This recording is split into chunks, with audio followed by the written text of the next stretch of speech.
नमस्कार साथियों, मैं आपका मित्र और मार्गदर्शक राजेश शुक्ला एक बार फिर से डीके शिक्षा ऑनलाइन क्लासेस में आप सबका बहुत बहुत हार्दिक स्वागत करता हूं।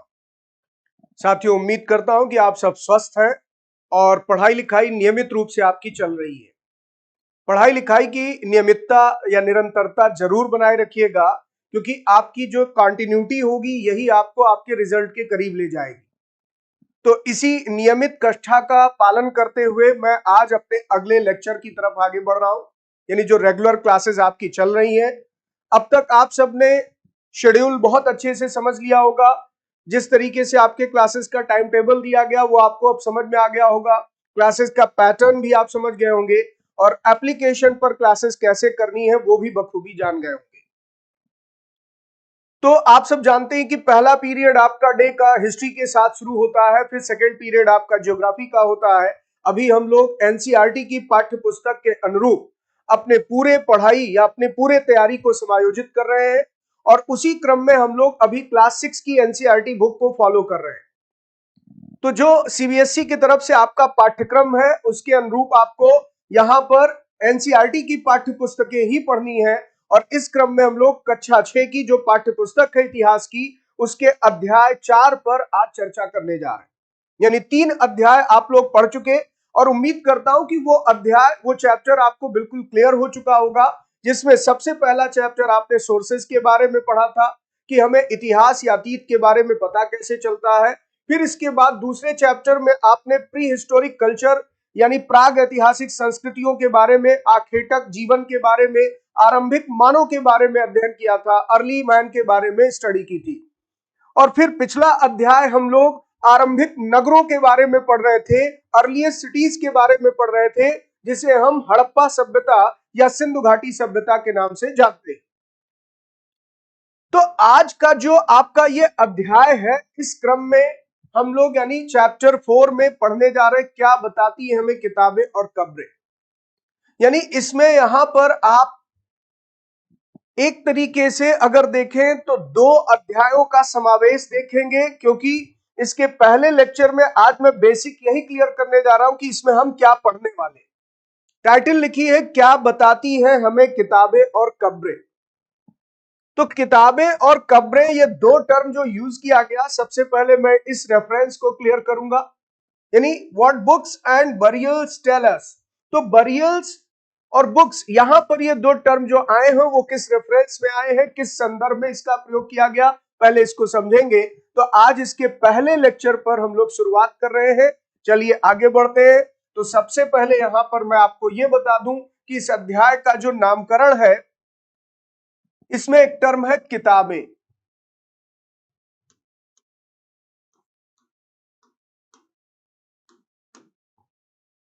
ठीक है, पहले मैं इसको क्लियर कर दूं कि ये टर्म क्यों यहां पर यूज किया गया।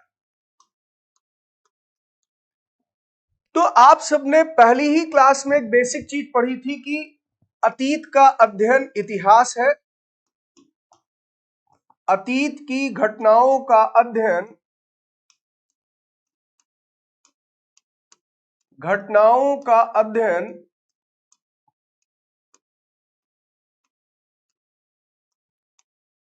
इतिहास कहलाता है। इतिहास कहलाता है।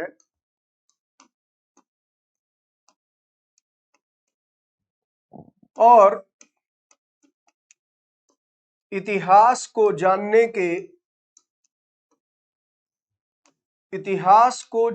के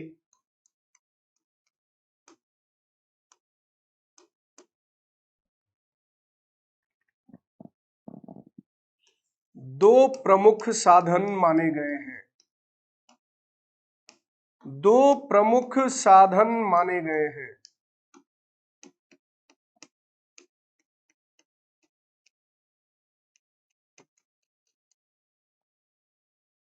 पहला पुरातत्व और दूसरा साहित्य। तो इसी के बेस पे मैं आपको क्लियर करने वाला हूं कि यहां पर बुक्स टाइटल क्यों यूज की गई। तो the study of past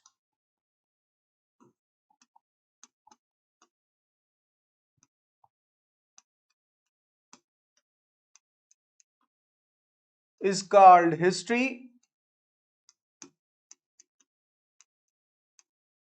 and the study of history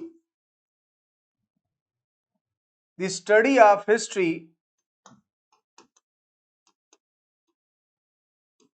based on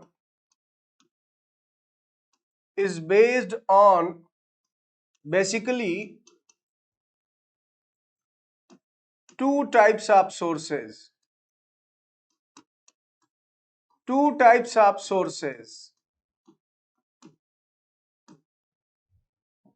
These are archaeology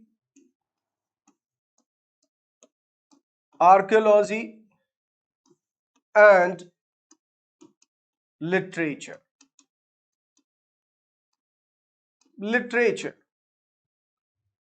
तो बच्चों यहां पर आप नोटिस करिएगा कि जो साहित्य शब्द मैंने प्रयोग किया है इसका संबंध किससे है?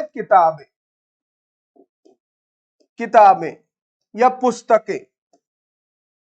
पुस्तकें जो उस समय के संबंध में हमें कुछ जानकारी दें। यानी यहां जो मैंने लिटरेचर टर्म यूज किया है इसी को हम बुक्स कह सकते हैं या इसी को हम टेक्स्ट कह सकते हैं, ग्रंथ कह सकते हैं, जिसके माध्यम से हमें अतीत की घटनाएं पता चलती। तो अब आप समझ गए होंगे कि यहां पर अतीत को जानने के जो दो साधन है और अभी तक हम लोग जो कुछ भी पढ़ रहे थे वो बेसिकली पुरातत्व पर आधारित ज्ञान था। क्योंकि आपने जो आरंभिक मानव का इतिहास पढ़ा, अर्ली मैन की हिस्ट्री आपने पढ़ी, जिसमें आपने कहा कि मानव अपने आरंभिक जीवन में आखेटक था, शिकारी था, खाद्य संग्रहण करता था, यानी फूड कलेक्शन या फूड गैदरिंग का काम करता था। ये सारी बातें पुरातात्विक स्रोतों से पता चलती हैं। या फिर आपने जो अगला अध्याय पढ़ा हड़प्पा सभ्यता की हम बात करें, इंडस सिविलाइजेशन की हम बात करें, तो आप देखते हैं उसके बारे में भी जानकारी हमें पुरातात्विक स्रोतों से ही मिली। जैसे हड़प्पा और मोहनजोदाड़ो के कुछ पुराअवशेष मिले हैं, उनसे हमने इतिहास को रिकंस्ट्रक्ट किया, इतिहास की पुनर्रचना की है। लेकिन अब बात होने जा रही है एक ऐसे कालखंड की, इतिहास का एक ऐसा कालखंड, अतीत का एक ऐसा कालखंड जिसकी जानकारी हमें किताबों से, साहित्य से मिलती। सिंधु सभ्यता के पतन के बाद, इंडस सिविलाइजेशन के डिक्लाइन के बाद भारतीय उपमहाद्वीप के उन्हीं क्षेत्रों में जहां सिंधु सभ्यता का विकास हुआ था एक नई सभ्यता प्रकट होती। यानी एक तरफ सिंधु सभ्यता का पतन होता और उसके ठीक बाद एक नई सभ्यता प्रकाश में आती है। अब वो जो नई सभ्यता और संस्कृति की बात हम करने जा रहे हैं उसके बारे में जानकारी हमें साहित्य से या किताबों से या ग्रंथों से मिली। इसलिए इस अध्याय का नाम देखिए कैसे रख दिया। अब अगर चैप्टर का नाम गौर करें तो क्या लिखा है? क्या बताती है हमें किताबें। यानी अतीत के बारे में हमें बताने के लिए बहुत सारी किताबें भी जानकारी का स्रोत है। ये भी हमारे इतिहास को जानने के साधन है, हिस्ट्री को जानने के सोर्सेज है। और फिर कब्रों की बात की है तो यहां पर किताबें जो शब्द आया वो आप समझ गए होंगे। इस अध्याय का नामकरण जो किया गया है वो बेसिकली आप जो अध्याय पढ़ने जा रहे हैं उसको ध्यान में रखते हुए किया गया, क्योंकि अब आप एक नया चैप्टर पढ़ने जा रहे हैं और वो चैप्टर क्या है? वैदिक सभ्यता एवं संस्कृति। वैदिक सभ्यता एवं संस्कृति।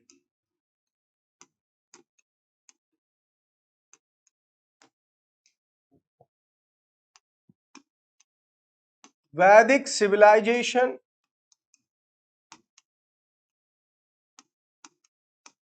And culture.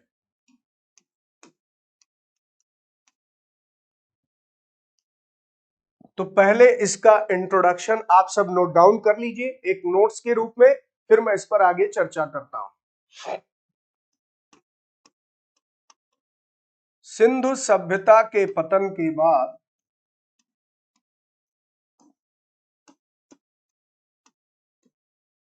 के बाद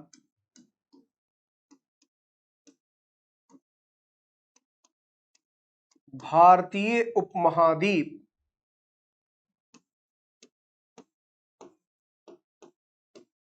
भारतीय उपमहाद्वीप के पश्चिमोत्तर भागों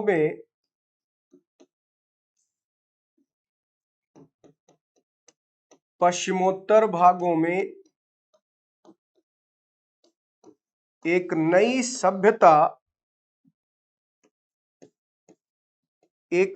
सभ्यता प्रकट हुई, जिसके विषय में हमें जानकारी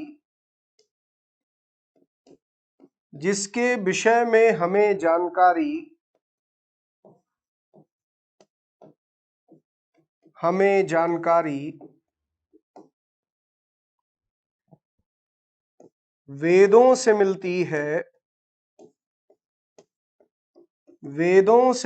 है।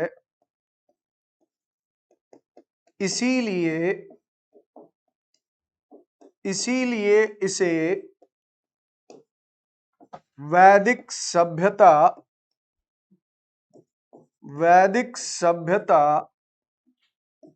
कहा गया। यानी ये नामकरण देखिए, इस नामकरण का आधार देखिए।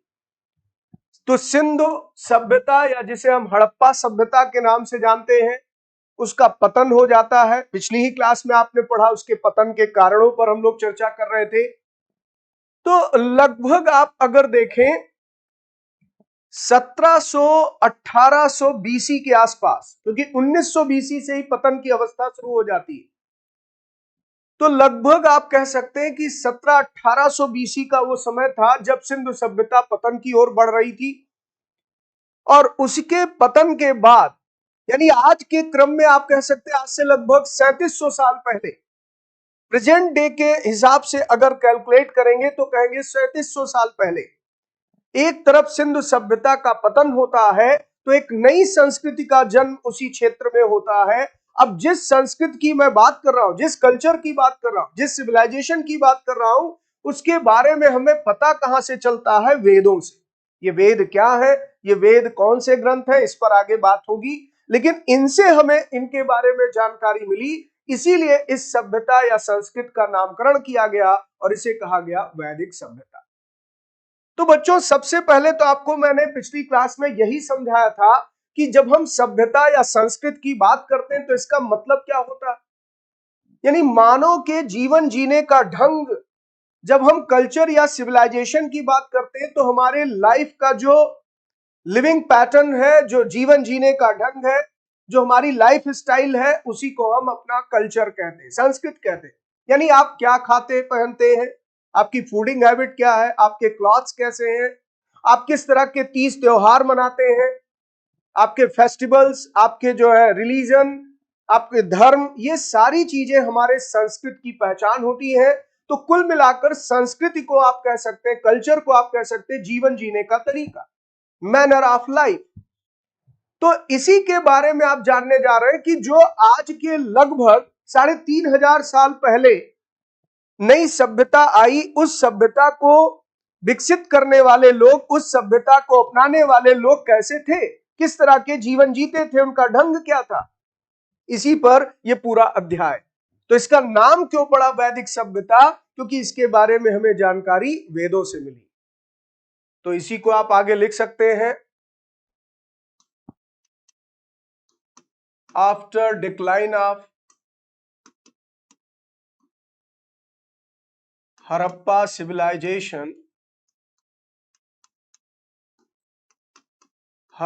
civilization,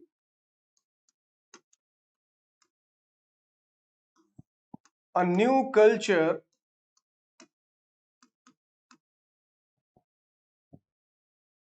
and civilization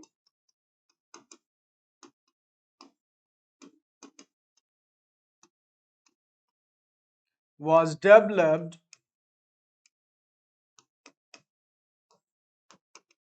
in the northwestern region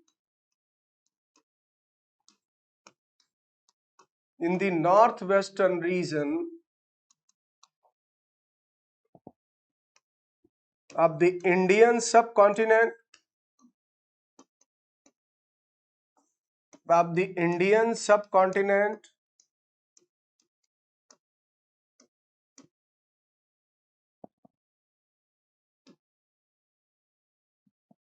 since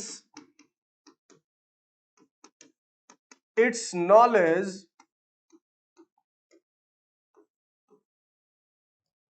is based on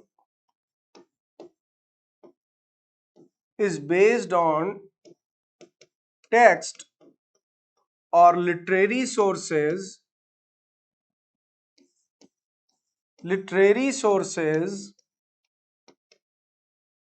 named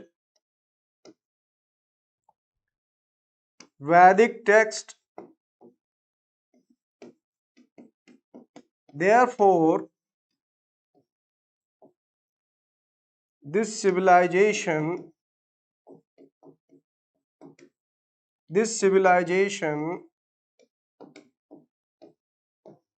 was known as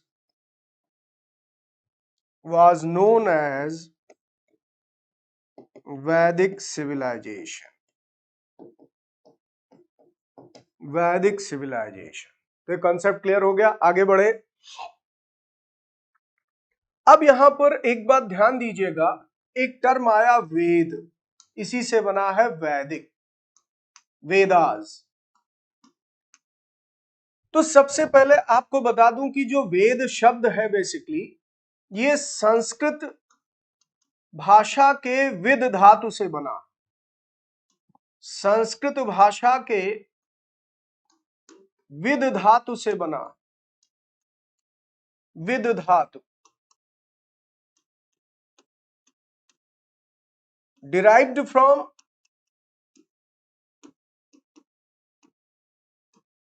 with root word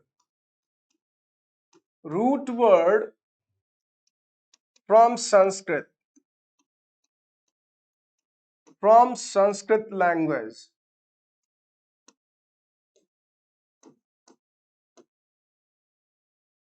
तो संस्कृत लैंग्वेज के विद धातु से लिया गया है जो वेद शब्द है।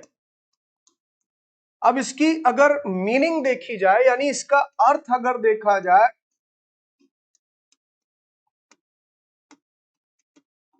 तो इसकी मीनिंग होती है ज्ञान, यानी नॉलेज।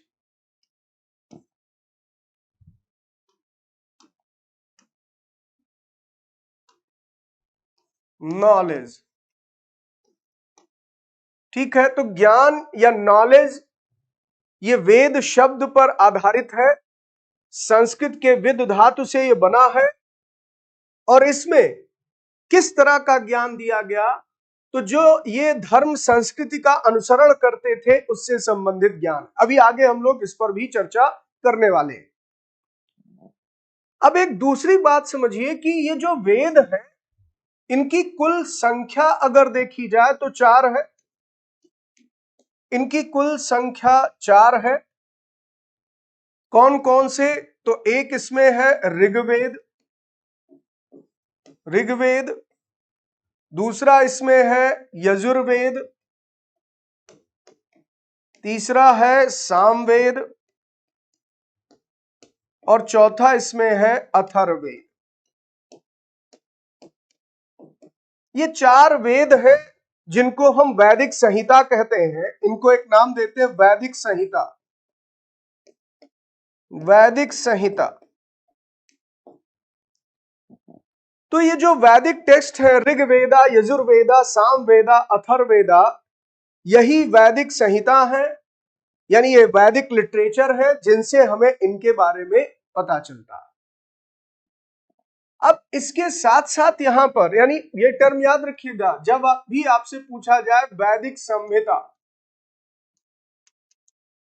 तो इसमें टोटल 4 वेदास इंक्लूड है।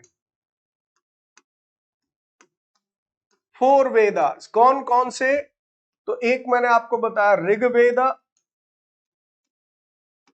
एक आपको बताया यजुर्वेदा,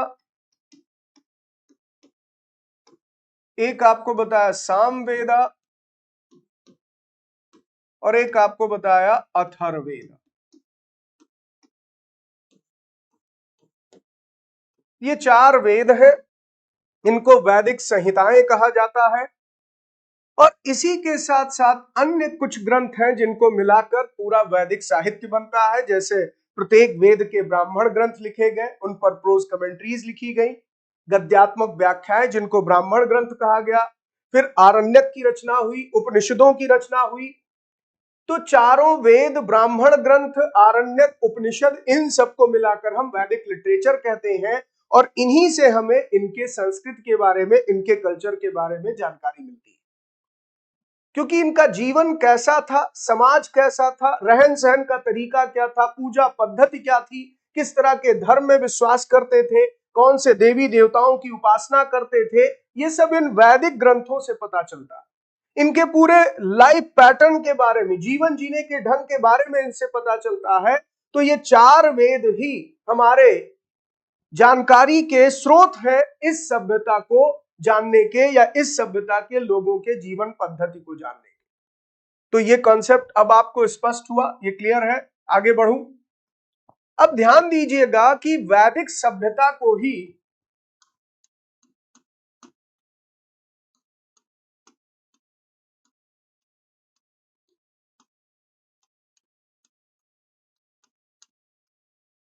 आर्य सभ्यता भी कहा गया है। आर्य सभ्यता भी कहा गया है। कहा गया है क्योंकि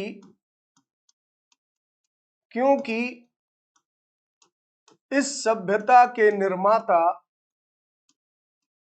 इस सभ्यता के निर्माता आर्य थे। इस सभ्यता के निर्माता आर्य थे। This civilisation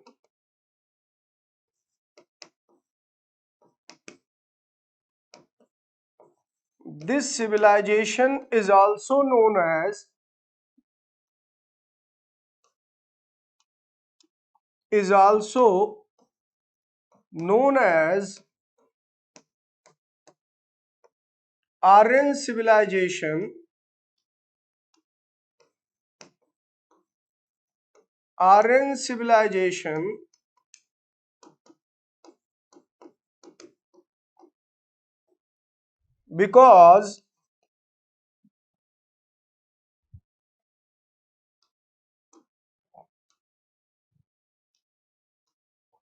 because its makers were Aryans.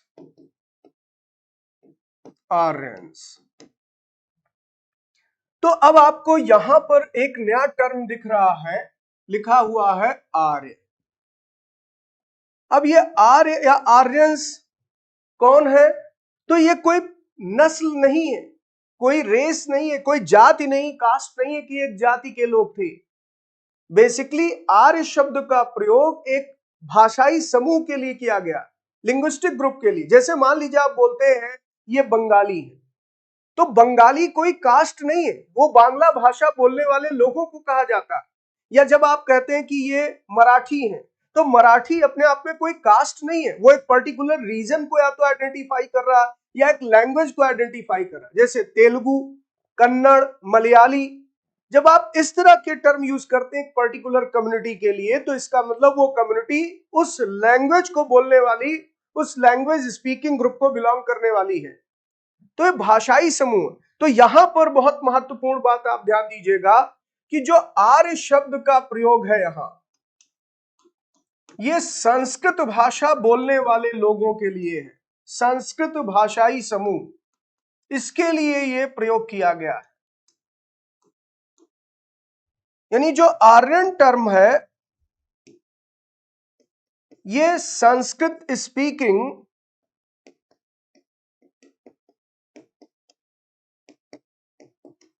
Group के लिए किया गया है। अब इसमें कास्ट कुछ भी हो सकती है, ब्राह्मण भी है, क्षत्रिय भी है, वैश्य भी है, शूद्र भी है, जिस पर हम लोग आगे बात करेंगे। तो ये कोई जाति की पहचान नहीं, जाति सूचक शब्द नहीं है, कास्ट आइडेंटिफाई नहीं कर रहा। ये एक लिंग्विस्टिक टर्म है, ये एक भाषाई पहचान देता है। तो आर्य शब्द को लेकर आपकी परीक्षा में अगर ऐसा कोई प्रश्न आता है कि आर्य बेसिकली क्या है, तो आप कहेंगे ये एक भाषाई पहचान है। ये इनकी भाषाई पहचान को उजागर करता है कि ये लोग संस्कृत भाषा बोलने वाले लोग थे, यानी यहां पर आप कहेंगे लिंग्विस्टिक आइडेंटिटी है, लिंग्विस्टिक आइडेंटिटी है, ना कि ये कोई कास्ट आइडेंटिटी। ये भी क्लियर हुआ। तो हम लोग जिस सभ्यता पर बात कर रहे हैं, जिस सभ्यता के बारे में पढ़ रहे हैं, इसे वैदिक सभ्यता क्यों कहते हैं, इसे वैदिक सभ्यता संस्कृत के नाम से क्यों जाना गया, और इसे आर्य सभ्यता क्यों कहते हैं, ये दो बातें आपको स्पष्ट हो। अब एक मुद्दा यह भी खड़ा होता है कि आखिर ये आर्य थे कौन और ये भारत में कैसे आए। तो आर्यों की उत्पत्ति को लेकर, इनके मूल निवास को लेकर बड़ा विवाद है। आज भी यह विवाद मौजूद है, इस पर कोई स्पष्ट जानकारी नहीं, कोई ठोस या प्रमाणिक जानकारी नहीं है, कोई ऑथेंटिक नॉलेज इस पर नहीं हो पाई, क्योंकि हमें वैदिक स्रोतों से ही इनको जानने का मौका मिला और वैदिक स्रोतों में इनके मूल उत्पत्ति पर कोई स्पष्ट या ठोस जानकारी नहीं। इस पर अलग अलग राय रखी है विद्वानों ने। जैसे आप देखेंगे बाल गंगाधर तिलक भारत के एक महान राष्ट्रीय नेता हुए, राष्ट्रीय आंदोलन के प्रणेता। उन्होंने कहा कि ये उत्तर ध्रुवीय प्रदेशों से आए, नॉर्थ आर्कटिक रीजन से आए। जो नॉर्थ पोलर रीजन है, आर्कटिक प्रदेश, वहां के निवासी थे और वहां से ये माइग्रेंट होकर के, प्रवास करके भारत की तरफ आए। तो दूसरी तरफ स्वामी दयानंद सरस्वती है, वो कहते नहीं, तिब्बत से आए, वो तिब्बत के क्षेत्र को इनका मूल निवास मानते। दयानंद सरस्वती जिन्होंने आर्य समाज की स्थापना की थी, उन्होंने सत्यार्थ प्रकाश नाम से एक पुस्तक लिखी है और उसमें आर्यों के ऊपर ये चर्चा करते हैं कि वो तिब्बत के मूल निवासी थे, वहां से पलायन करके भारत की तरफ आए। तो German professor Max Muller, Germany के एक महान प्रोफेसर है मैक्स मुलर, उन्होंने अपना रिसर्च किया और वो कहते नहीं, इनका मूल निवास सेंट्रल एशिया था, मध्य एशिया में लोग रहते थे। बैक्ट्रिया नाम की एक जगह थी और बैक्ट्रिया में आकर के ही ये लोग बसे। तो ये मानते हैं कि रूस के आसपास का जो इलाका था, खासकर साइबेरियाई क्षेत्र, वहीं से कहीं ये पलायन करके बैक्ट्रिया में आकर रहते थे और फिर बैक्ट्रिया ही छोड़ करके भारत की तरफ आए। तो इनका मूल निवास वो बैक्ट्रिया मानते हैं, सेंट्रल एशिया मानते हैं। तो मैंने कहा कि आर्यों के मूल निवास स्थान को लेकर, इनकी उत्पत्ति को लेकर आज भी विवाद है और आपके पुस्तक में इसीलिए इस मुद्दे पर बहुत चर्चा नहीं की गई। ये सिर्फ आपको जानकारी के लिए मैंने बता दिया। हाँ, ये जरूर है कि वैदिक स्रोतों के रचना काल के आधार पर पूरे संपूर्ण समय को एक वैदिक काल नाम दिया गया। तो जिस सभ्यता को आप पढ़ रहे हैं, इसको एक पीरियड से जोड़ा गया और इसे वैदिक काल कहते हैं। तो यहां पर ध्यान दीजिएगा कि वेदों की रचना के आधार पर,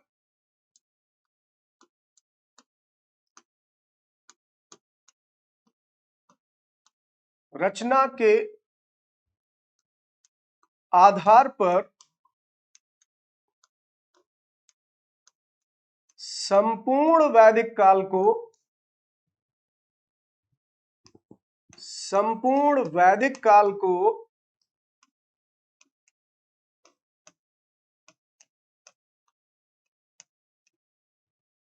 दो कालखंडों में,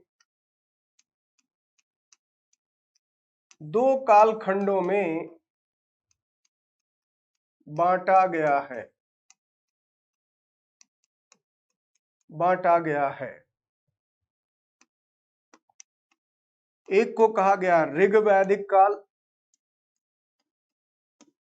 ऋग वैदिक काल या आरंभिक वैदिक काल, आरंभिक वैदिक काल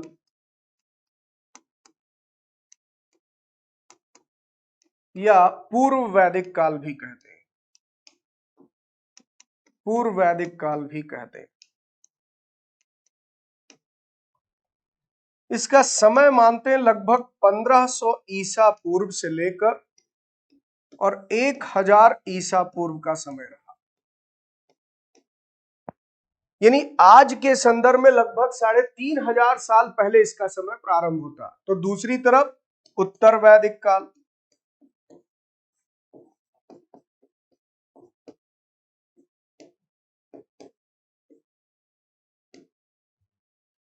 अब इसका समय मानते हैं 1000 ईसा पूर्व के बाद इसका समय प्रारंभ होता है और लगभग 600 ईसा पूर्व तक का जो समय रहा, 6ठी शताब्दी ईसा पूर्व तक आने तक इसका समय चला। तो संपूर्ण वैदिक काल, जो पूरा वैदिक पीरियड है, सिंधु सभ्यता के पतन के बाद का जो समय है, उसे हम लगभग 6ठी शताब्दी ईसा पूर्व तक अगर देखें तो इसे दो चरणों में हम पाते हैं, एक आरंभिक वैदिक काल और एक उसके बाद की अवस्था। तो इन्हीं संदर्भों में हम लोग कुछ बातों को पढ़ेंगे, यानी इसी को मैं ट्रांसलेट कर दे रहा हूं। On the basis of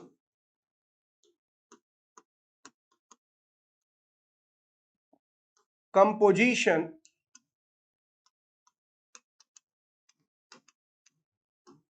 of Vedic text,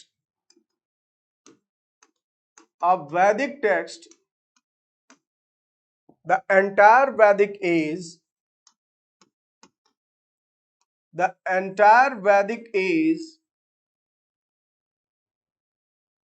is divided into two phases. One is Rig Vedic age और अर्ली वैदिक एज।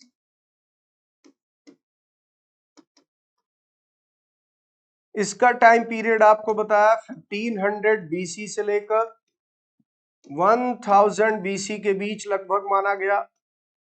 और दूसरी तरफ लेटर वैदिक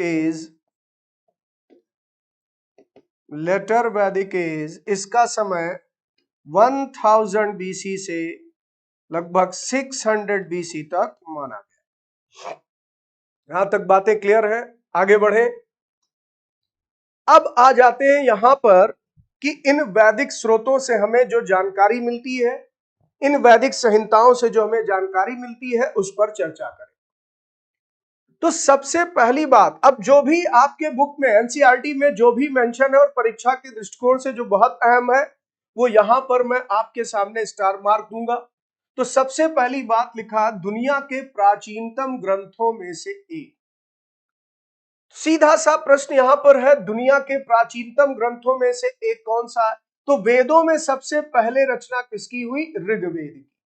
ये दुनिया के प्राचीनतम ग्रंथों में से एक है, क्योंकि अभी थोड़ी देर पहले ही आपको बताया कि इसे हम दो कालखंडों में बांटते हैं। अब जो पहला कालखंड है, इसका नामकरण इसी आधार पर किया गया कि इसमें ऋग्वेद का संकलन हुआ।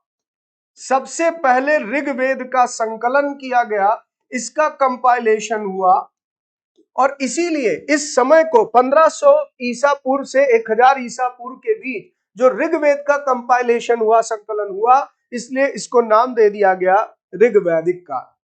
और जो अन्य वेदों का संकलन है, वो पीरियड है उत्तर वैदिक काल। अन्य वैदिक संहिताएं, अन्य वैदिक साहित्य इस समय संकलित किए गए, अदर वैदिक लिटरेचर। तो यहां पर आप नोटिस करिएगा, जो ऋग्वैदिक एज है, इसमें है कंपाइलेशन ऑफ ऋग्वेदा। केवल एक ही वेद का संकलन हुआ इस पीरियड में, और बाकी जो लेटर वैदिक एज है, इसमें अदर वैदिक टेक्स्ट का कंपाइलेशन हुआ। अदर वैदिक लिटरेचर, वो चाहे यहां पर प्रत्येक वेद के ब्राह्मण ग्रंथ हो, ब्राह्मण टेक्स्ट हो, या फिर उनके आरण्यक हो, उपनिषद हो। तो इसमें जब आपसे कहा जाए कि सबसे प्राचीन वेद कौन सा है, ऋग्वेद, ये दुनिया के प्राचीनतम ग्रंथों में से एक है। तो वेद के बारे में आप सबने सुना है, वेद की संख्या मैंने कितनी बताई? 4 है। कौन कौन से? तो ऋग्वेद, सामवेद, यजुर्वेद और अथर्ववेद। तो ये जो लाइन है, ये जो मैंने अभी आपके नोट्स में भी लिखा, ये परीक्षा के दृष्टिकोण से सबसे अहम लाइन है कि वेदों की कुल संख्या कितनी है? 4। कौन कौन से वेद हैं? ऋग्वेद, सामवेद, यजुर्वेद, अथर्ववेद। अब इसमें अगली लाइन, सबसे पुराना वेद है ऋग्वेद, जिसकी रचना लगभग 3500 साल पहले हुई। तो जरा कैलकुलेट करके देखिए अभी क्या लिखा, पीछे वाले पेज पर जाइए और देखिए क्या लिखा, 1500 बीसी से 1000 बीसी, यानी 1500 ईसा पूर्व से 1000। और अगर अभी हम मान लें कि वर्ष 2000 के हिसाब से गणना करें, क्योंकि 2021 में 21 साल बहुत माने नहीं रख रहा, तो यहां पर 2000 को आप जोड़ दीजिए इसमें, तो 3500 साल हो गए, यानी जो 2000 साल एडी का हुआ और बीसी में 1500, 3500 साल पहले। तो यही बात तो कह रहा है कि इसकी रचना लगभग 3500 साल पहले हुई, 3500 साल पहले हुई। तो ये लाइन भी परीक्षा के दृष्टिकोण से बहुत अहम है, यानी मैं इसे स्टार पॉइंट दे रहा हूं। सबसे प्राचीन वेद ऋग्वेद, जिसकी रचना लगभग 3500 साल पहले। अब इससे भी ज्यादा महत्वपूर्ण बात, यानी अगला भी स्टार पॉइंट है आपके लिए परीक्षा के लिए, कि इसमें 1000 से ज्यादा प्रार्थनाएं हैं जिन्हें सूक्त कहा जाता। मंत्रों का जो संग्रह है उसे सूक्त बोलते हैं। जैसे मान लीजिए आप सब घर में अक्सर गायत्री मंत्र का जाप सुने होंगे, ओम भूर्भुवः तत्सवितुर्वरेण्यम भर्गो देवस्य धीमहि धियो यो न प्रचोदयात्। तो ये जो गायत्री मंत्र का आप जाप करते हैं, बेसिकली ऋग्वेद का ही एक मंत्र है। और इन मंत्रों का जो कलेक्शन है, ये 10,000 से अधिक मंत्र हैं जिनको कलेक्ट किया गया है एक राइम के रूप में, और उन्हीं को सूक्त कहा जाता है। इन्हीं को यहाँ पर हाइमन्स कहते हैं। तो जब आप बोलते हैं ओम, ये भी अपने आप में एक मंत्र है, ओम भूर्भुवः स्वः तत्सवितुर्वरेण्यम, ये पूरा अपने आप में मंत्रों का एक संग्रह, एक राइम बन जाता है, और इसी को हम सूक्त कहते हैं। और इनकी कुल संख्या अगर ऋग्वेद में देखा जाए तो लगभग 1028 है। 1028 सूक्त दिए गए, वही लिखा 1000 से ज्यादा प्रार्थनाएं। ये सूक्त किस विषय पर लिखे गए हैं, तो इसमें देवताओं की प्रार्थना है, देवी देवताओं की प्रार्थना, उनके प्रेयर पर ये लिखे गए हैं, यानी उपासना करते समय इसे गाया जाता था। इन मंत्रों को पूजा करते समय, देवता की आराधना करते समय गाया जाता था, तो इन्हें ही सूक्त कहा गया। अब सूक्त का मतलब बता रहा क्या है, तो यहां पर इसे आप हाईलाइट कर ले, अच्छी तरह से बोला गया। ये विभिन्न देवी देवताओं की स्तुति में रचे गए। तो मैंने क्या बताया, देवी देवताओं की प्रार्थना में ये गाए जाते थे, उनकी पूजा के लिए रचे गए। अब इनमें से 3 देवता बहुत महत्वपूर्ण है। ये प्रश्न के दृष्टिकोण से लाइन फिर बहुत अहम हो जाती है। कौन से 3 देवता बहुत महत्वपूर्ण है ऋग्वेद में जिनकी चर्चा मिलती, तो अग्नि, इंद्र और सोम। इसमें भी आपको बता दूं कि इंद्र पर ही सर्वाधिक सूक्त मिलते हैं ऋग्वेद में। सर्वाधिक सूक्त इंद्र को ही समर्पित है, और इसी बेस पर लगता है कि शायद आर्यों के सबसे प्रमुख देवता ऋग्वैदिक काल में इंद्र थे। ये ऋग्वेद की बात हो रही, यानी पहला कालखंड ऋग्वैदिक काल, उस समय शायद आर्यों के सबसे प्रमुख देवता इंद्र थे, क्योंकि इंद्र को ही सबसे ज्यादा सूक्त समर्पित है। अगर देवताओं का हम मंडली देखें तो उसमें कई देवताओं के नाम है, जिसमें 3 सबसे महत्वपूर्ण है, इंद्र, अग्नि और सोम। और भी बहुत सारे देवता जैसे पर्जन्य है, वरुण है, मारुत है, तो इन सब की बात इसमें मिलती है। लेकिन इसमें अग्नि, इंद्र और सोम सबसे महत्वपूर्ण देवता थे ऋग्वैदिक काल में आर्यों के, जिनका ऋग्वेद में जिक्र है, और इंद्र को सबसे ज्यादा सूक्त समर्पित है। अग्नि आग के देवता थे, इंद्र युद्ध के देवता थे, क्योंकि इंद्र के लिए ऋग्वेद में और भी कई शब्दों का प्रयोग हुआ है। जैसे आप देखेंगे इंद्र का एक नाम पुरंदर मिलता है, पुरंदर, जिसका अर्थ होता है किलों को तोड़ने वाला, किलों को तोड़ने वाला।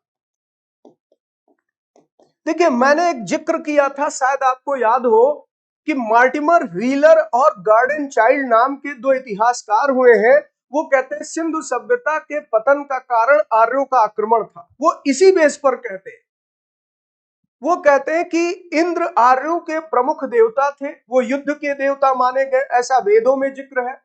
और वेदों में इंद्र को पुरंदर कहा गया। पुरंदर का मतलब होता है जो किले को तोड़े, डिस्ट्रॉय, फोर्ट। और किले बनाने की कला सिंधु वासियों के पास थी, सिंधु सभ्यता के लोगों के पास थी, क्योंकि आपने पढ़ा था उनके नगर दुर्ग हुआ करते थे। तो उन दुर्गों को ध्वस्त कर दिया आर्यों ने, ऐसा वो समीकरण स्थापित करते इसके आधार पर। तो इंद्र को पुरंदर कहा गया, किलों को तोड़ने वाला, उन्हें युद्ध का देवता। और सोम एक पौधा है जिससे खास पेय बनाया जाता था, इसी को कहते थे सोमरस। तो सोमरस आज की युवा पीढ़ी के लिए बड़ा खास पेय पदार्थ है। सोमरस का पान आज के युवा पीढ़ी के लोग ज्यादा करते हैं। हालांकि आज के सोमरस और इसमें अंतर है। आज सोमरस किसे कहते हो आप सब समझ गए होंगे। तो यहां सोमरस की जो बात हो रही है, ये एक वनस्पति से तैयार किया जाता था, एक खास पौधा होता था, और इसे मादक द्रव्य के रूप में आप मत लीजिएगा, ये उनके देवता को समर्पित किए जाने वाला बेवरेज था, पेय था। आगे बढ़े तो ये पूरा पैराग्राफ बच्चों आपको समझ में आ गया होगा। इससे 6-7 तरीके से प्रश्न बन सकते हैं। सबसे प्राचीन वेद, दुनिया का प्राचीनतम ग्रंथ। फिर इसके बाद वेदों में ऋग्वेद की रचना कब हुई थी। फिर वेदों में किन 3 महत्वपूर्ण देवताओं का जिक्र है। सबसे प्रमुख देवता आर्यों के कौन थे।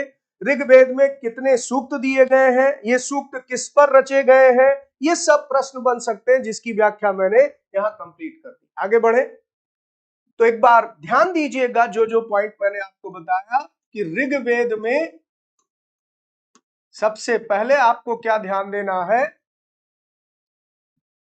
यहां पर सबसे पहला पॉइंट आपको बताया कि रचना काल, इसका रचना काल तो 3500 वर्ष पूर्व, 3500 वर्ष पूर्व, या इसको इस तरह से भी आप लिख सकते हैं 1500 ईसा पूर्व से लेकर 1000 ईसा पूर्व के बीच में इसका संकलन हुआ।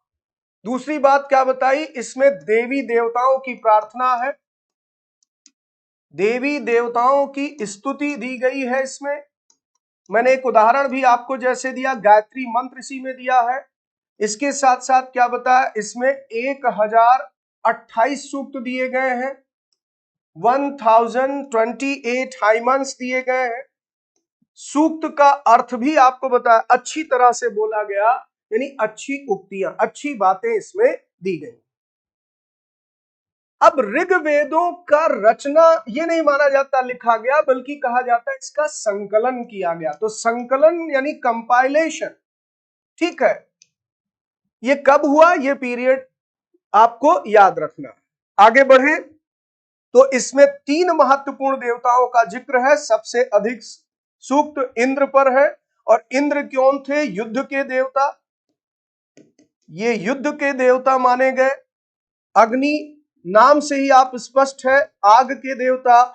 और तीसरा इसमें आपने देखा सोम, तो ये सोम एक वनस्पति देख के देवता थे। वनस्पति से एक पेय पदार्थ तैयार किया जाता था, उसी को सोम कहा गया, और ये सोम देव को समर्पित किया जाता था। तो आर्यों का सबसे प्रिय पेय पदार्थ क्या था, ये भी एग्जाम में आ सकता है। आर्यों का सबसे प्रिय पेय पदार्थ था, सबसे फेवरेट बेवरेज क्या था, तो आप कहेंगे सोमरस। और सोमरस क्या था, तो एक पौधे से तैयार किया गया रस होता था। आगे बढ़ते, वैदिक प्रार्थनाओं की रचना ऋषियों ने की थी। तो वैदिक प्रार्थनाएं, जो देवी देवताओं की प्रार्थनाएं हैं, जो सूक्त है, अलग अलग देवी देवताओं की उपासना के लिए, इनकी रचना ऋषियों ने की। आचार्य विद्यार्थियों को इन्हें अक्षरों, शब्दों और वाक्यों में बांटकर सस्वर पाठ द्वारा कंठस्थ करवाते थे। यानी इसे सस्वर पाठ द्वारा कंठस्थ करवाया जाता था, लिखने की परंपरा नहीं थी। जैसे आज आपको पढ़ा रहा हूं, आप नोट्स बना रहे हैं, तो नोटिंग करने का सिस्टम नहीं था, सुन करके उसको आत्मसात करते थे। क्या लिखा, कंठस्थ कर लेना, यानी कि उसको बिल्कुल अपने आप में समा लेना, वो बिल्कुल सस्वर पाठ करने के काबिल बन गए सुन करके। तो ये सुन करके कहीं ना कहीं एक पीढ़ी से दूसरे पीढ़ी तक पहुंचा, इसीलिए वैदिक साहित्य को एक और नाम दिया गया, इसे श्रुति साहित्य कहा जाता, इसीलिए इसका नाम श्रुति साहित्य भी है। इसे श्रुति लिटरेचर भी कहा जाता है, श्रुति लिटरेचर। तो बच्चों स्कूल में आप सब जानते हैं श्रुति लेखन होता है, डिक्टेशन, इमला जिसको हम लोग बोलते हैं। तो टीचर आपको डिक्टेट करती थी, आप लिखते थे, उसे श्रुति लेखन बोलते थे। इसका मतलब सुन करके। तो चूंकि ये सुन करके एक पीढ़ी से दूसरे पीढ़ी तक पहुंचा, इसीलिए वैदिक साहित्य को श्रुत साहित्य नाम दिया गया। अधिकांश सूक्तों के रचयिता सीखने और सिखाने वाले पुरुष थे, लेकिन कुछ प्रार्थनाओं की रचना महिलाओं ने भी की थी। अब ये महिलाएं जो यहाँ पर ऋग्वेद के मंत्रों की रचना करती थी, ऋग्वैदिक मंत्रों को रचा है, इनको विदुषी कहा जाता था। तो आप देखेंगे जैसे विद्वान होते हैं, पुरुषों को विद्वान या ऋषि कह रहे हैं, ऐसे कुछ विदुषी महिलाओं का भी जिक्र ऋग्वेद में मिलता है।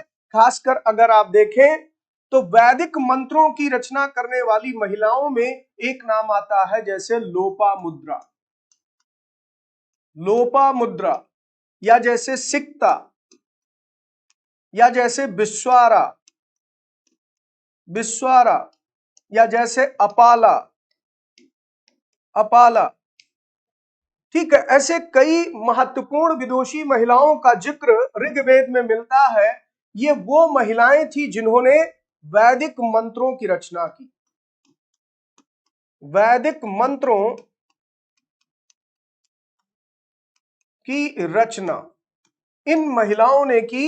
ये इनकी भूमिका दिखाती है कि वैदिक काल में महिलाओं की स्थिति समाज में कितनी अच्छी रही होगी। अब बात करते हैं, एक और महत्वपूर्ण तथ्य आपके सामने आया, ऋग्वेद की भाषा। तो इसमें गौर करने वाली बात एक तो ये हो गई सस्वर पाठ द्वारा कंठस्थ करना, इसलिए इसे श्रुत साहित्य कहते हैं। दूसरी बात हो गई पुरुष के साथ साथ महिलाएं भी थी समाज में जो वैदिक मंत्रों की रचना करती थी। ज्यादातर इसके रचयिता पुरुष ही थे, लेकिन कुछ रचनाएं महिलाओं की भी है, जैसे मैंने नाम भी बताया। अब भाषा की बात करें तो इसमें सबसे महत्वपूर्ण बात क्या लिखी है, प्राक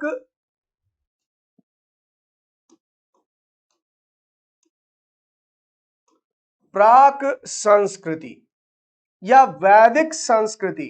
इस टर्म पर भी गौर करिएगा कि ऋग्वेद की भाषा क्या थी, तो आंसर क्या लगाएंगे, प्राक संस्कृत। और प्राक संस्कृत में प्राक शब्द का अर्थ आप सबको बताया प्राचीन, यानी आज जैसी संस्कृत नहीं, पुरानी संस्कृत मूल रूप में। तो वैदिक संस्कृत इसे कहते हैं, प्राक संस्कृत यानी जो स्कूल में संस्कृत आप पढ़ते हैं उससे थोड़ी सी ये भिन्न थी। आगे बढ़ा जाए, हम जिन किताबों को पढ़ते हैं वे लिखी और छापी गई हैं। ऋग्वेद का उच्चारण किया जाता था, मैंने क्या कहा, ऋग्वेद का उच्चारण करते थे, सिखाते थे, श्रवण करते थे। श्रवण मतलब क्या होता है, सुनना। सुन करके इसे सीखा गया। एक पीढ़ी से दूसरे पीढ़ी में आचार्य ने, टीचर ने अपने स्टूडेंट्स को लिखाया नहीं, सुनाया, और सुन करके उन्होंने उसे ग्रहण कर लिया। अब जब वो बच्चे बड़े हुए तो अगली पीढ़ी को उन्होंने सुनाकर सिखाया, और इस तरह से ये वैदिक ज्ञान आगे बढ़ता रहा। आगे चलकर फिर क्या हुआ कि इसकी रचना के कई सदियों बाद पहली बार लिखा गया। तो जो लिखा गया यानी संकलन किया गया, और इसके जो संकलन करता थे यानी जिन्होंने इसका कंपाइलेशन किया, उनका नाम था महर्षि कृष्ण द्वैपायन। महर्षि कृष्ण द्वैपायन ये इसके संकलन कर्ता माने गए, और इसीलिए इनका एक अन्य नाम पड़ गया वेद व्यास। इन्हें कुछ परंपरा के अनुसार इन्हें वेद व्यास कहा गया। तो वेद व्यास ने इसे संकलित किया, कंपाइल किया। रचना इसकी अलग अलग ऋषि मुनियों ने की थी, उसे इकट्ठा एक किताब के रूप में लिख करके इन्होंने तैयार किया, और जो आज छप करके किताब की तरह हमारे सामने, तो बहुत बाद की बात। तो आप देखिए वैदिक ज्ञान कितना पुरातन है कि आज से 3500 साल पहले इसका संकलन शुरू हुआ, और मानते हैं इस संसार की रचना के साथ यह ज्ञान चला रहा। ऋषि मुनियों ने इसे लिखा नहीं था, एक पीढ़ी से दूसरे पीढ़ी में ट्रांसफर हो रहा था सुन करके, इसीलिए इसे श्रुत साहित्य कहते हैं। लिखने का काम या इसका संकलन करने का काम आज से 3500 साल पहले शुरू हुआ, और यह किताब के रूप में हमारे सामने छप करके बहुत बाद में आई। तो इसलिए इन वैदिक साहित्य को नित्य कहा जाता है, यानी शाश्वत है, ये अटल है, ये जब से संसार है तब से ये ज्ञान चला आ रहा है। आगे बढ़े, यानी ये माना जाता है पुरुषों की रचना नहीं, ये ईश्वरीय ज्ञान है जिसे कुछ ऋषि मुनियों ने प्राप्त किया था अपने आत्मबल से और फिर उसे कंठस्थ करवा के अगली पीढ़ी तक पहुंचाया। आगे चलते हैं। तो कुल मिलाकर के मैंने आपको यह बताया, सबसे पहले जो वेद संकलित हुआ वो था ऋग्वेद। तो ऋग्वेद एक तो दुनिया के प्राचीनतम ग्रंथों में से एक है, प्राचीनतम ग्रंथों में से एक है। दूसरी बात आपने जानी कि इसका संकलन आज से 3500 वर्ष पहले हुआ था, 3500 वर्ष पहले इसका संकलन हुआ था। और इसके साथ साथ आपने ये जाना कि इसकी जो भाषा है वो प्राक संस्कृत है, यानी प्राचीन संस्कृत है। अब ये सारी बातें जो मैंने यहां बताई हैं यही आपको ट्रांसलेटेड फॉर्म में भी आगे मिलेंगी नोट्स में। अब जरा हम संस्कृत भाषा पर भी बात कर ले या अन्य भाषाओं। तो संस्कृत भाषा के बारे में एक बात ध्यान दीजिएगा बच्चों, यहां लिखा है कि ये भारोपीय भाषा परिवार का हिस्सा, ये भी एग्जाम में आने वाला है। पूछेंगे किस परिवार की भाषा मानी जाती है, भारोपीय परिवार, यानी भारत और यूरोप। भारत की कई भाषाएं, जैसे असमिया एक भाषा, जैसे गुजराती एक भाषा है, हिंदी आप जानते ही हैं, कश्मीरी, सिंधी, एशियाई भाषाएं जैसे फारसी है, या यूरोप की बहुत सारी भाषाएं हैं जैसे अंग्रेजी है, फ्रांसीसी है, जर्मन है, यूनानी है, इतालवी है, स्पेनिश है। ये सब इसी परिवार से जुड़ी हुई। तो भारोपीय परिवार किसे कह रहे हैं, इसमें कौन कौन सी भाषा जुड़ी स्पष्ट हुआ। अब उन्हें एक भाषा परिवार इसलिए कहा जाता है क्योंकि आरंभ में उनमें कई शब्द एक जैसे थे, जैसे मातृ संस्कृत में है, मां हिंदी में है और मदर अंग्रेजी में। तो ये एक परिवार की भाषा है, इन उदाहरणों से भी आप समझ सकते हैं। फिर उपमहाद्वीप में दूसरे भाषा परिवारों की भी भाषाएं बोली जाती, जैसे उदाहरण के पूर्वोत्तर प्रदेश की बात करें, नॉर्थ ईस्टर्न स्टेट की, तो वहां तिब्बत वर्मा परिवार की भाषा बोली जाती है। फिर तमिल, तेलुगु, कन्नड़, मलयालम जैसी भाषाएं द्रविड़ भाषा परिवार में आती हैं, जबकि झारखंड और मध्य भारत के कई हिस्सों में ये ऑस्ट्रो एशियाटिक परिवार की भाषा कहलाती है। ठीक है, जैसे संथाली भाषा तो या फिर आदिवासियों की भाषा, इसे ऑस्ट्रो एशियाटिक परिवार की भाषा कहा जाता। तो ये जो तीन टर्म आपके सामने आए हैं बहुत अहम है बच्चों। एक ऑस्ट्रो एशियाटिक परिवार की भाषा है झारखंड और मध्य भारत में, एक द्रविड़ भाषा परिवार की भाषा है, और एक इसके साथ साथ आपने भारोपीय परिवार की भाषाओं के बारे में जाना। तो भारोपीय परिवार की भाषा कौन सी है, फिर द्रविड़ भाषा परिवार कौन सा है, और एक चौथा भी इसमें तिब्बत वर्मा भाषा परिवार है। तो इन चारों के बारे में जो मैंने जानकारी दी इसे जरूर देख लीजिएगा। ये सारी चीजें यहां आपके सामने ट्रांसलेटेड फॉर्म में मौजूद है। अब बच्चों जो अगली क्लास शुरू करूंगा वो इतिहासकार ऋग्वेद का अध्ययन कैसे करते हैं यहां से शुरू करूंगा, क्योंकि समय समाप्त हो रहा है। तो आज इस टॉपिक को हम लोग छोड़ देते हैं, इसको अगली क्लास में कंप्लीट करेंगे। मैं आगे बढ़ जाता हूं और आज आता हूं जो आज आपको मैंने बताया इसके आधार पर कुछ यहाँ पर हम लोग प्रश्नों को हल करने की कोशिश करते हैं। आगे की स्लाइड जो आपके सामने आई है वो हम लोग अगली क्लास में कवर करेंगे। तो पहला प्रश्न आज का है कि निम्नलिखित में से कौन सी रचना संस्कृत की आरंभिक कृत मानी गई है। Which of the following works is considered to be the earliest work of Sanskrit. तो इसमें आंसर आप क्या लगाएंगे, नो डाउट अभी अभी आपने पढ़ा प्राक संस्कृत में उसे रचा गया, दुनिया की सबसे प्राचीन रचना मानी जाती है वो है ऋग्वेदा। तो आंसर आपका हो जाएगा इसमें सी ऑप्शन। अगला प्रश्न देखिए, निम्नलिखित में से कौन सा कथन सत्य है। Which of the following statement is true. तो चार स्टेटमेंट दिए, जरा इसको पढ़ा जाए। सबसे प्राचीन वेद ऋग्वेद है जिसकी रचना लगभग 1500 ईसा पूर्व हुई थी। तो 1500 ईसा पूर्व हुई थी, इसी को आज से कैलकुलेट करेंगे तो 1500 में आप 2000 साल और जोड़ दीजिए और कुल मिलाकर आप कहेंगे 3500 वर्ष पूर्व, यानी ये आपके एनसीईआरटी बुक में लिखा भी है तो इसका ये स्टेटमेंट सही है।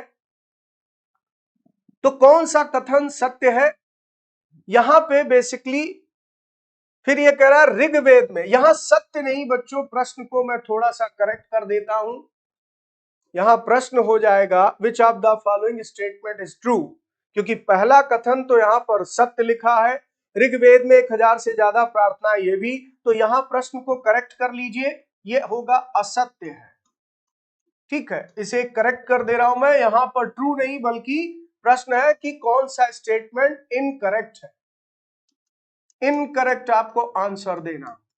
ठीक है, गलत टाइप हो गया तो इसको करेक्ट कर लीजिए। तो पहला सही है। दूसरा, ऋग्वेद में 1000 से ज्यादा प्रार्थनाएं जिन्हें सूक्त कहा गया, ये भी तो सही है। फिर ऋग्वेद के मंत्र विभिन्न देवी देवताओं की स्तुति में रचे गए, ये भी सही है। लेकिन ऋग्वेद में सर्वाधिक सूक्त 3 महत्वपूर्ण देवताओं ब्रह्मा, विष्णु और शिव को समर्पित है, ये गलत है। तो आंसर यहां पर क्या हो जाएगा बच्चों, इसका मतलब आंसर हो जाएगा डी ऑप्शन, डी ही करेक्ट आंसर होगा, क्योंकि बताना है कथन कौन सा असत्य है। तो इस तरीके से यहां पर इनकरेक्ट आंसर बताना था, आंसर में ऑप्शन डी होगा, क्योंकि अभी अभी आपने क्या पढ़ा, ब्रह्मा विष्णु महेश की बात नहीं बल्कि इंद्र, अग्नि और सोम देवता की इसमें बात की हुई। तो आज हम लोगों ने यहां पर क्या सीखा कि वैदिक काल किसे कहते हैं, या वैदिक काल में जो सभ्यता फली फूली उसको वैदिक सभ्यता जो नाम दिया गया किस आधार पर। तो वैदिक सिविलाइजेशन के बारे में कुछ बेसिक बातें आपने बच्चों आज की क्लास में सीखी हैं। मैं अगली क्लास में इसी पर अभी और चर्चा करूंगा, यानी अगले कुछ लेक्चर में आप ये टॉपिक अपना कंप्लीट करेंगे। तो अगला जो आपका टॉपिक होगा वो यही अध्याय होगा, यानी हम लोग आज अध्याय 4 प्रारंभ कर चुके थे। ठीक है, तो अध्याय 4 पर ही अगली क्लास आपकी रहेगी। नेक्स्ट क्लास में हम लोग इसी पर डिस्कशन आगे बढ़ाएंगे। तो आज के लिए आप सबको मेरी बहुत बहुत शुभकामनाएं, बहुत बहुत धन्यवाद।